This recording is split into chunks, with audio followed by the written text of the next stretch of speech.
అద్భుతంగా జరుగుతున్నాయని చెప్పటం మనందరికీ గర్వకారణం. ఒక్కసారి మనం చప్పట్లతో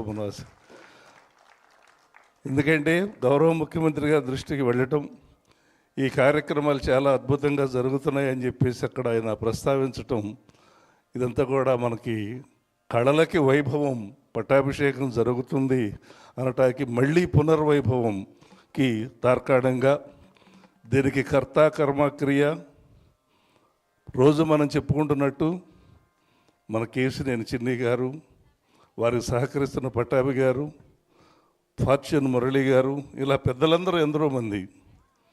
అలాగే ఈ నిర్వహణ బాధ్యతను తేజస్వి గారికి నాకు ఇవ్వటం మా అదృష్టంగా భావిస్తూ లక్ష్మీ శ్రీనివాస్ గారి గురించి ఒక్క మాట చెప్పడానికి వచ్చాను.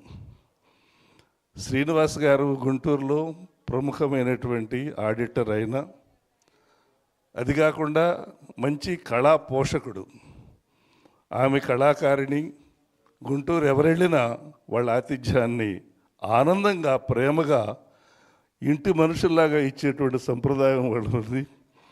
అటువంటి ఆతిథ్యాన్ని నేను కూడా అందుకున్నాను. అందుకే ఒక మాట చెప్పాలని వచ్చాను.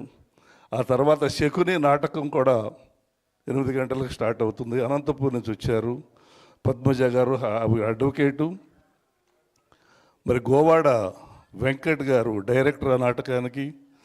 ఇంటర్నేషనల్గా ఈ మధ్య మన వేరే స్టేట్కి వెళ్ళి మన తెలుగు నాటకానికి స్టాండింగ్ ఓవేషన్ తీసుకుని వచ్చినటువంటి డైరెక్టర్ మన గోవాడ శ్రీకాంత్ గారు.